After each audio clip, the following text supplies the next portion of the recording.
members of parliament who transition on to be governors, and you can see from the case example of Governor Gladys Wanga, and of course, women governors or lady governors tend to do better.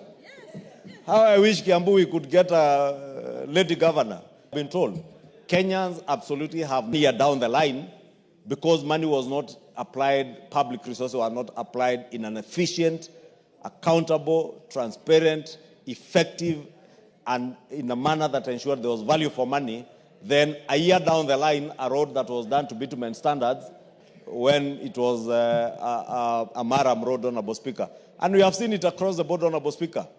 Auditor General also scrutinizes how resources, public resources are applied by state officers who are charged with that responsibility.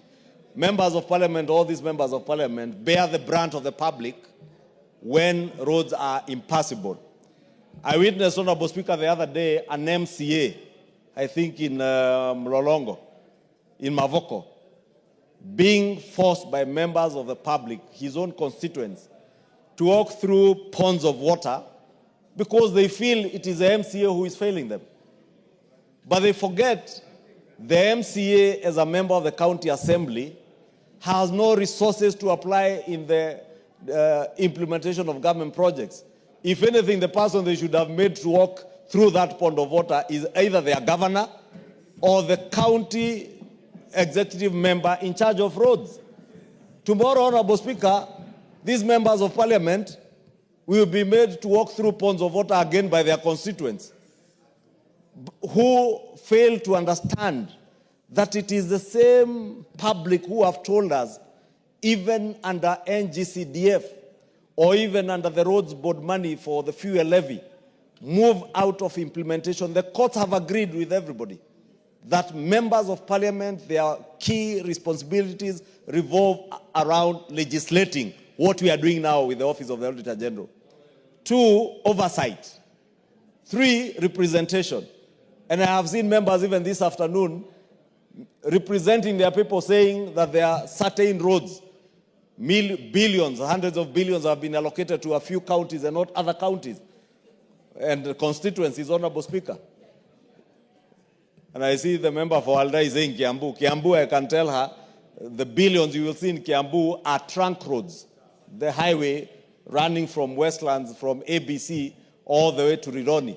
You find you'd imagine roads in Kiambu are all done. They are not. That road runs from Westlands constituency through Dagoretti North, through Dagoretti South, through Kabete, Kikuyu, Limuru, and terminates just before you get to Naivasha. And, Honorable Speaker, I was saying that because we have been told and accused, and with tremendous respect to the former Prime Minister, I've also seen him add his voice to that members of parliament must never be involved in the implementation of projects. And so it is for members of the county assembly to feel that the member of the county assembly is the one who should be fixing their road. Why is it today that members of the public in Kikuyu constituency feel that I should be fixing roads more than their governor, who has been given resources to fix their village roads?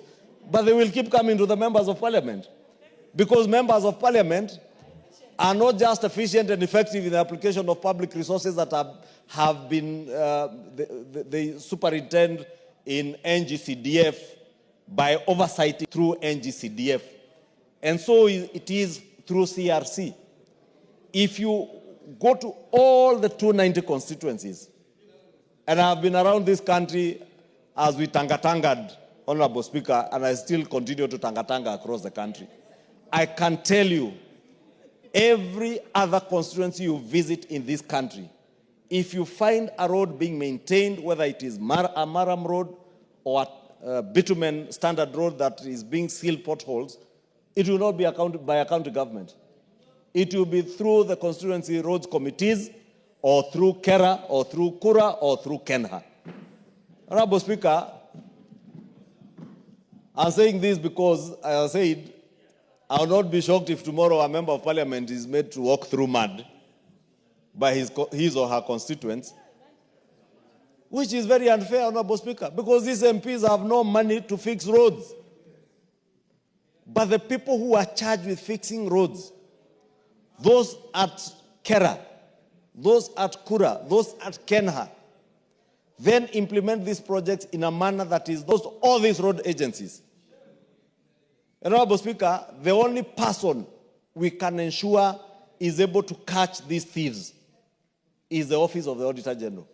It is only the Auditor General then, empowered by this bill, when it becomes an act of parliament, who will be able to ensure that public officers apply public resources in a transparent and accountable manner, in a manner that is efficient and effective in the delivery of services, and in a manner that gives value to the people for every coin of their taxes, Honorable Speaker, so that Kenyans can pay taxes happily. I don't know whether there is such a thing as paying taxes happily, Honorable Speaker, because I read even in the Bible, Jesus Christ himself had to tell the people that give unto Caesar what is Caesar's, and give to the Lord what belongs to the Lord.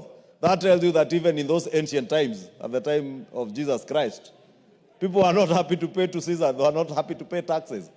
But today we are saying, let us pay taxes, but ensure that we get value for our taxes, Honorable Speaker. Because if we don't get value from our money, then we'll find no reason to pay. And therefore, Honorable Speaker, with those very many remarks, I beg to move and urge members to support all these amendments so that we align the Public Audit Act to the Constitution and also align to what the courts did find as having been unconstitutional. And therefore, and I believe members of parliament who transition on to be governors, and you can see from the case example of Governor Gladys Wanga, and of course, women governors or lady governors tend to do better. How I wish Kiambu we could get a lady governor